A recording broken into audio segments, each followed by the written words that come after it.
actually able to see questions. Hello, Adab, Namaskar, Sat Shri Akal. Thank you so much for joining us once again. Nurture Life Talks पे मैं हूँ RJ Aamir आपके साथ, and today we have the pleasure of speaking with the national award-winning music composer and producer Vipin Mishra. Vipin's work has left a significant mark on the Indian music industry. He has composed original scores for major Bollywood movies like Aurangzeb and Ghayal once again. And apart from that, he has won quite an accolade for his accolades for his work on Netflix series Powder. उसके अलावा इनका contribution जो है वो film और television के अलावा जो है वो कमर्शियल्स में भी जाता है. हजारों टीवी कमर्शियल्स की म्यूजिक इन्होंने कंपोज करी है with top brands and creative minds, obviously. Thank you so much, Vipin, for joining us tonight. It is a pleasure to host you. Thank you for having me, and the pleasure is entirely mine. So, Vipin, let's begin. I mean, this is my very first question most of the time because I really want to know कि आज आप इतने बड़े music composer हैं, producer हैं. So, how was that journey? How did you find yourself here? I mean, let's begin from the very beginning. How was your childhood? Well, a beautiful childhood, filled with love, secure childhood, loving parents, the most loving mother. One could ask for. Mm-hmm. My father is ex-army, and being ex-infantry, we got to travel a whole lot. I was born in Himachal Pradesh, Dalhousie. Went to school in Wow. Gangtok, went to school in Shillong, started schooling in Bhutan, studied in, I mean, we were there in Gulmarg. So a lot of the mountains, so a lot of traveling, beautiful childhood. And you were a good student? Okay, that no. So I was a good student till I was, I think, about 13. Okay, then there was a Mm-hmm. 2 year period in which I was a bit lost, and then I think I found a couple of things that really had me, and that was photography, outdoor, which is adventure, and of course music. And then I chose to stay with those three, and one of them became my profession. Okay, that is what I was going to ask you. What led you to become a composer? I think in the beginning it was quite simple. I was very enamored by the live performances. So I still remember back Mm-hmm. in when I was in class 11th, Parikrama was a band which had started out. They'd been playing for about a year. That time I was still in school, and we sort of got out of our night pajamas, wore something, snuck out of home, and got this gig. And I was blown away. I was blown away by the energy. I was blown away with Wow. how much of fun the musicians on stage were having, and I was blown away with the fun that the audience was having. And I think that was really the seed in which I was absolutely besotted, with that whole energy that I saw that night. And I think that got me started. And then immediately I went to this friend of mine who was the rock guitar player, rock star of our Mm-hmm. school, guy from Manipur. His name is Shang Thong Kamai. And I said, Shang, you got to teach me the guitar, man. So then that it sort of started there. As late as class 11. Before that, I wasn't into music at all. And so from there, you found yourself in Mumbai, Bollywood. Well, Yeah, that's yeah. that's some journey, man. Yeah, I suppose it is. And since we are on the journey, let me tell you a very interesting fact. So, 91, I'm in Mm-hmm. class 11th, and I see Parikrama. And Parikrama was founded sometimes in 91. So, they were founded literally 6, 8 months before I saw them. Mm-hmm. And then this thing is gone, and then I obviously get into trying to learn the guitar, and I really get into it. By the time I finished class 12th, Delhi University, it gave me time, and 8 hours, 9 hours a day, and then we started or performing in the smaller uh, amateur circuits. Delhi University has a lot of amateur rock competitions. Then we started traveling to different colleges, different cities, and multiple times we opened for Parikrama. And lo and behold, by the time I entered Wow. second year college, they were looking for a guitar player, and Uh-huh. Subir, the guy who founded the band and who still manages it, back at that time, he called me and he said, "We are looking for a guitar player. How come we have an audition?" So I said, I don't Hmm. know. I haven't thought about it. And so he said, no, you've opened, your band is open for us a couple of times, and I think you're a good fit. So why don't you audition? And as luck would have it, or as destiny would have it, can you imagine the band that sort of got me That started, inspired you. inspired me to get on this journey? 2 years later, 3 years later, I was with them, and then I stayed with them for over a decade. So that in itself speaks that you're quite skilled. I mean, not everybody gets that chance. I mean, obviously, that shows that you're quite skilled already. Yeah, So, I think Amir, it's sometimes it's about, like they say, no, you swim with the current. Sometimes you find uh, those things which you are naturally apt at. Sometimes that happens if you're lucky very enough. That true. happens. Yeah. Very true. And good that you found your calling so early on, and you could actually make your calling your own your career. And so, from Parikrama, you were with them for 10 years, and then you went on to compose music for films. Yeah. Okay. Yep. And how's your experience for composing for movies like Aurangzeb or Ghail once again? Oh, fantastic, fantastic. It was background scores are so, uh, how should I say? They are so immersing as a composer, because what you're really doing is you are one of the legs of the story itself. It is not a True. garnishing that is put on top of the story. You literally handhold the narrative throughout, from putting Yeah. the audience in the right frame of mind in the very first few minutes of the movie, because the audience needs to be brought. They've come from different places, right? Somebody's come from work, somebody's dropped his kid, somebody's come from a party, somebody's whatever, and you have the first few minutes to bring them into the mood that the director and the story needs them to be in, for them to be in a state where they are, most receptive. And so it starts there, and then you handhold the entire narrative, and this is just the narrative and emotional quotient, and then on top of that is built all of the composition and the arrangements, and obviously the technicalities of sometimes recording with live orchestras, 40, 50, 60 people playing the music that you've written. So it's one of, I think, background music in general, music for film is a very, very immersive process, if you approach it with that sort of, I say, intention and integrity. So, since we are talking about this, last week I was interviewing Farrukh Baig, who's a very famous ghazal singer and a composer also. And he said composition is something which you cannot really learn, it is something which you have to have in you. Do you agree with that? Mm, yes, I think I will agree with Beg Saab, simply because the way I usually put it is that uh, s- I think composition, you are more of a channel. I don't think it starts with you.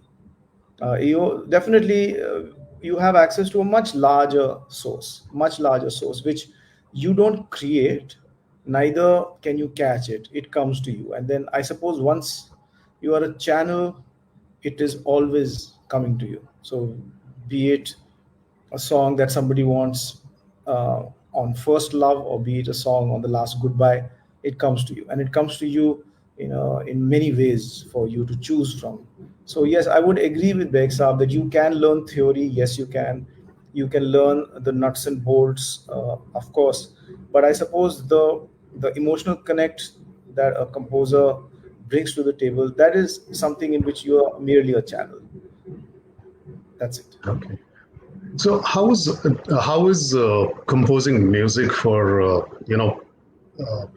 movies different from composing music for TV series like you did for Powder?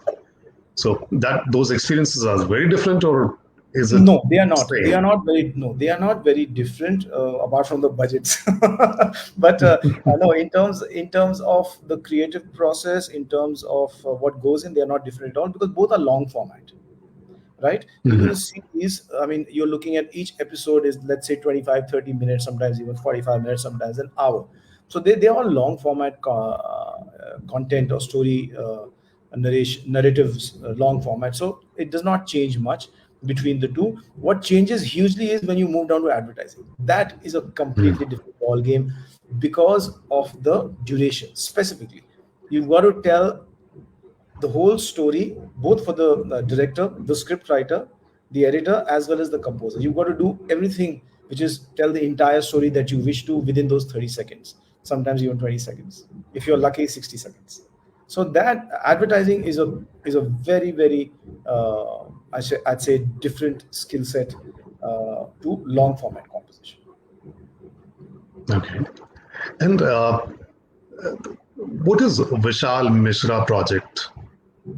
Vipin, since it's my name, Vipin Vipin Mishra. Mishra. Sorry. Vipin Mishra project. I'm so sorry. I just messed up. Oh, sorry. No, no, no, Vipin no, Mishra no. project.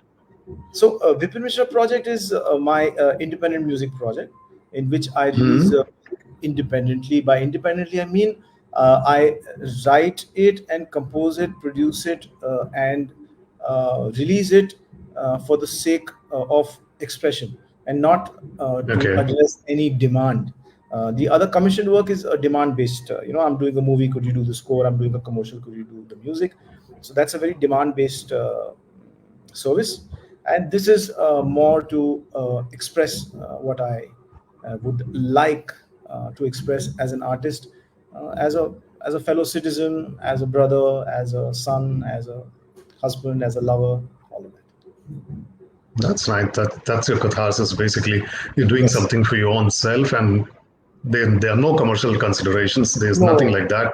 there are no commercial Oh, considerations, but I believe it's not just only for myself. I always believe that art should reflect upon our times, Amir. I've always felt that. I felt it's the best very true. way. Is the best way to leave, sort of, so to speak, of a print of what we were about when we were 20 and 30s and 40s. What was the environment like? What were people thinking? What were our trials and tribulations? So I feel that it is I won't call it the responsibility, like, it feels like a burden, but I think it's a very interesting aspect of art to be able to provoke thought, provoke conversation, and leave behind an impression. So I choose to write about topics which are not very welcome within the mainstream. So I choose not to write Hmm. only about falling in love, but I choose to write about how somebody would feel if their husband or their son or maybe a close relative took a train, and then those serial bomb blasts that happened in Bombay in 2007, and they never came back. So what would that person feel? Or I write about how we are all connected. I strongly feel that there's a network, there's a human network. I mean, we are all connected, not just humans. I think all of nature is connected, and none of us are islands. And even if we are islands, the water between the two islands is connecting us. So there's a song that I wrote called Jude, which was based on that. The one which I wrote about losing somebody close was a song called Ajkal. I've written songs about environment, forest depletion, but I approached it from the perspective of a young girl, a daughter asking her father कि बाबा बताओ है जुगनू कहाँ, कहानी में तो है पर शेर है कहाँ, खिलौने खरीदे हैं बाजार से पर बाबा बताओ मैं खेलूं कहाँ, क्योंकि इधर है सड़क उधर है धुआं, ना कोई जगह है मैं जाऊं कहाँ. So I call that jugnu, in which the daughter says हजारों चमकते हैं सपनों में जो, बस एक बार बाबा ले जाओ वहाँ, जुगनू जुगनू जुगनू मिलेंगे जहाँ, because there are no fireflies. So it's multiple ways of communicating, but these are issues which I think need to be brought in the ambit of art itself. That's actually very beautiful. That's very transcendental. I mean, it's बहुत ही खूबसूरत सोच है ये तो, Vipin. I really had no idea to this side of you. I mean, this is like really very, very impressing. I mean, Thank you, thank you. good to talk to you and good to know that such people still exist. And I am sure that there are a lot of people like you, but जी बहुत. beautiful people. But talking to you is making me feel really good right now. This is awesome. That's so nice of you And to say that. you went on to also establish your own studio in Mumbai. That's right. That's right. So I've done a lot of things So, around music, in the sense that the studio is an extension of my interest with music, because mhm, it helps in many ways. And then we have a rehearsal space which a lot of live artists they use for rehearsing their performances. Uh, yeah, and then there is a record label which I have recently started. That too has a very clear mhm. cut objective. So there are a lot of things. There's a content, video content based around music. So I think all of this sort of falls in the larger ecosystem of what I'd like to do. So अपना खुद का studio चलाने से has it influenced your music production या creative process? Yeah, I think what happens is you don't have an excuse left. Because having your own studio means if you're not doing something, you're not doing it because you can't do it. Baki to, the facility is there, right? So I think that way it's good because Okay. ever since that has happened, uh, a lot of the music output which was non-commercial has really amped up, and I think it's amped up because of that facility, because that facility also beckons. Ki boss, music has given you enough to, and you're lucky enough now to have this space, तो उसका फिर काम भी करो, इस्तेमाल भी करो, और उसमें से कुछ अच्छी म्यूजिक सॉन्ग संगीत सब निकालो. So I think that's been the most important impact, that there are no excuses left for not doing a lot of music. और अभी आप you were mentioning something. How do you help artists and musicians through your studio? Okay, so there are a couple of things. One Hmm. is that I always felt that our traditional music, especially the Hindustani classical, could do with a little bit of more patronage. Yeah, so Mhm. we did one show called Raga Revival, in which we worked with five artists who were very, very accomplished in their own instrument or vocal. तो एक फ्लॉटिस्ट थे, sitar player थे, इसराज एक instrument होता है, it's very much like a sarangi, and a vocalist. Mhm. Very evolved musicians, all of them, but they're all young as compared to the classical musicians की जो age होती है, they are usually, by the time they reach proficiency, 50 60 70 साल हो जाते हैं. But these are all people who are in their 30s 40s, that kind. So the idea was to get them to the studio and ask them to choose whatever rag they want to choose, uh, Mhm. explain to the audience why they've chosen the rag, tell the audience if what are the memories that are associated with that rag, introduce yourself to the audience so that they know you a little better as a human being before you start performing, and then you perform the rag in any way and form that you want to. There is no duration limit. So it was something which was very pure and traditional in terms of the musicality of it, because we did not get any fusion around it. They were not given any headphones, there was no metronome. Jo karna hai aap kijiye. But at the same time, it also was very candid for a lot of people to be able to connect, because a lot of people who find Indian classical, Hindustani classical a little aloof or difficult to connect with, once you get to know the person and his or her story with the rag, like somebody said that this rag takes me back to when I was a child and my father used to shout from his room every time I stopped, ki ruke kyun, riyaz karo. So all of those stories are there. So that's one thing that we did, which is on YouTube. It's called Raga Revival. And apart from that, the record label that I've founded, I'm calling it Kranti Records.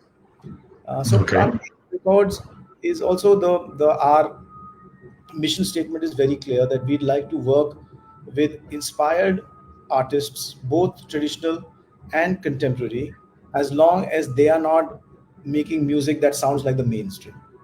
Because main stream sounding music जो हमारे films का music है वो तो बहुत है, lot of people are making that and it's doing well and it's reaching people, but there is a lot of music apart from this. So instead of doing only Vipin Mishra project, which I did for a couple of years, now I am producing, recording, mixing, mastering, and releasing these artists under Kranti. My only condition is that have a voice and a personality in your music, and be inspired enough so that when I hear the demo, it's like ये तो लोगों को सुनना ही चाहिए. So that's what we're doing. क्या बात है. तो एक चीज मेरे दिमाग में आ रही है अभी. बहुत सारी चीजें जैसे कि बॉलीवुड म्यूजिक में तो खैर मुझे थोड़ा सा एक चीज अजीब लग रही है कि बहुत सारा रिपीटेशन देखने को मिल रहा है. I mean, Mm-hmm. music is quite, this music is quite similar to that piece, that is quite Yeah, similar to that piece. yeah, yeah. लेकिन एक और गड़बड़ हो रही है, and that is AI. I mean, AI is entering into music space also. It has already entered into video space, and you can see all those videos, artificially created videos. Now there will be a lot of artificially created music also. So Yes, there is is. that going to affect? Well, is AI going to disrupt 100%? No doubt about it. It's going to Mm-hmm. be a major disruption because it is a million minds put together and they have access to so much of data to learn from. So it will be a disruptor without doubt. But I have, I am hopeful in a few ways. In one way that I'm hopeful is that we as humans know we've always supported humanity because it's in our own best interest.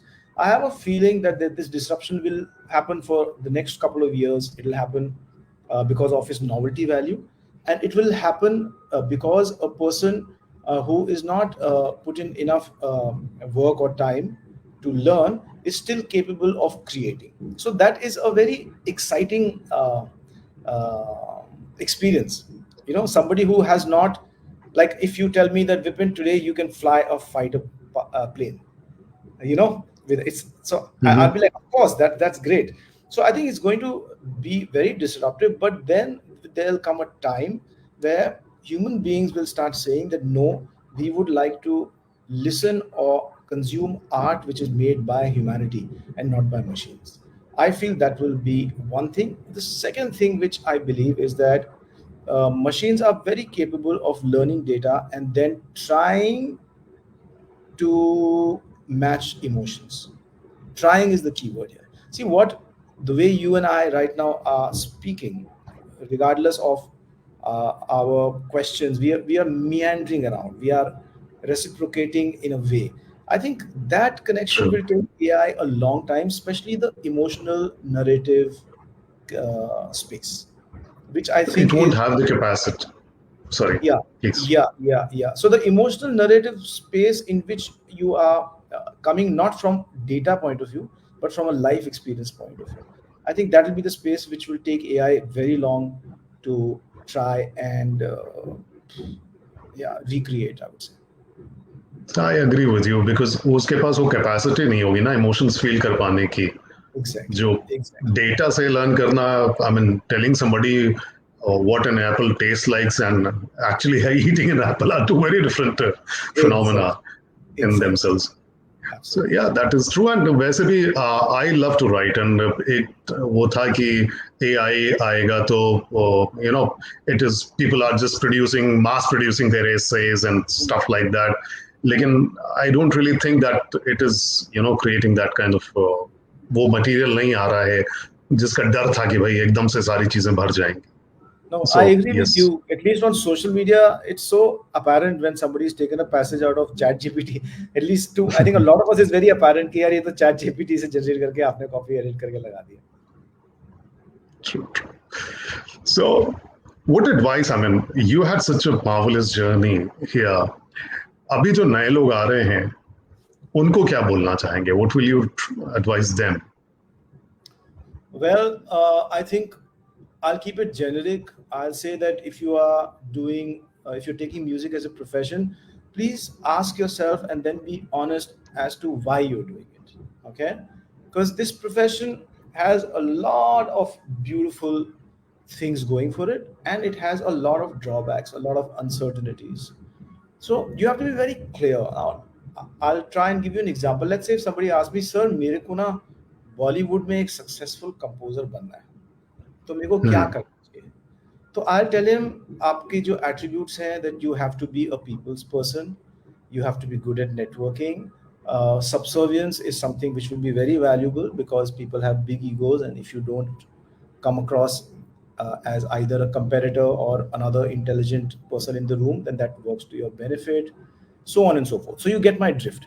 But if somebody used to ask me, so I want to have a fulfilling career in music, you know Hmm.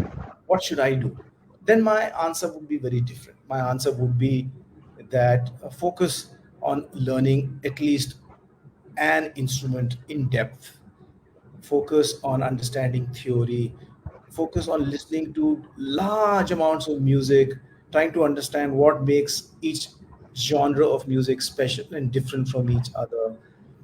Analyze and work out hundreds and hundreds of songs, because it's like reading books for an author. You cannot become an author till you've read 100 books.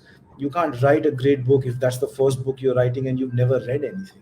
So I would advise them completely different things. I would advise them to go find their personality, their voice in music. So those two very different pieces of advice. And I suppose an ideal situation would be if you can somewhat balance the two. If Hmm. it's possible, then that is ideal. That you be yourself. There is a bit of success. There's a bit of acceptance in mainstream, and you are fulfilling this uh, gift that is either been given to you, or you're choosing to pursue for for a bigger, greater cause. So you mentioned something there. This is very एक बड़ा अजीब सा नहीं होता है कि आपका जो सक्सेस है एंटरटेनमेंट इंडस्ट्री खास तौर से is very dependent on people's reaction to the work you are doing. Yes. Doesn't it bother you? Uh, See, appreciation is always very, very fulfilling. It feels very nice. Criticism will always feel bad. So it will be a lie to say that it does not affect. But like with everything else, as you uh, as you walk along this journey, the impact of both becomes much less. That I will say. So as a younger person, appreciation Mhm. put me high, criticism brought me low, and same was the case with success. Something did well, you were on the top of the world. Something flopped, you were at the bottom of the pit.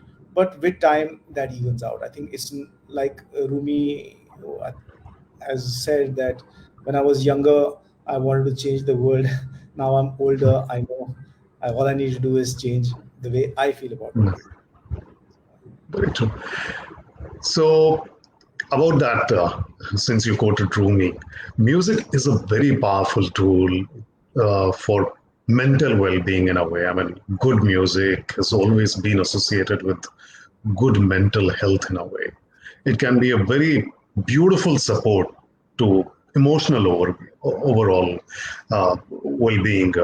What do you have to say about that? Do you feel Uh, like it's Sorry, I didn't understand the question. okay? I'm saying कि music का और mental health का एक बड़ा अच्छा deep connection है. It's said कि अच्छी म्यूजिक जो होती है good music serves as a very powerful tool for emotional wellbeing. Mhm. So Well, yeah. Yeah, please carry या on. प्लीज. नहीं नहीं, you're saying something. No, it is. It's see, it is the most ethereal art form, and it's also one of those senses which are very difficult to define, but they reach the deepest corners of your soul. So, without a doubt, what you're saying is, but for that, I think it's dependent also on the person. Like with everything else, Mhm. our sensitivity will define how much we can feel the impact, positive or negative, of anything. So I think to a large extent, it is the sensitivity of the listener. Uh, Mhm. it is which will define how much of an impact any music can have, positive or negative. But it's definitely a reflection of our culture. That's something which concerns me, because our art and our music is a reflection of our culture. I think that's something Very which true. all of us, not just as creators, because creators are only a handful, but the listeners define what really works. And everybody wants to then replicate what really works. So I don't know how many people are hearing this, but I think even as listeners, it is a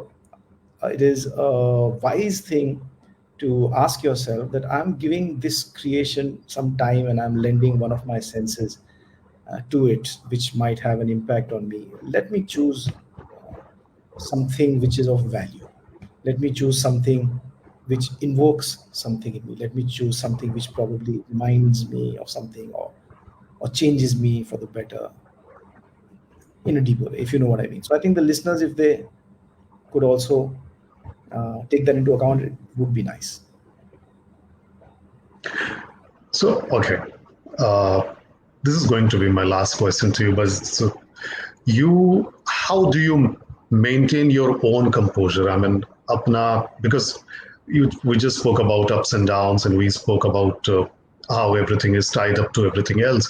तो आप खुद कैसे अपने आप को maintain रखते हैं, अपना मेंटल वेलबीइंग अपने आप को बिल्कुल एकदम एक उससे बांध के रखते हैं?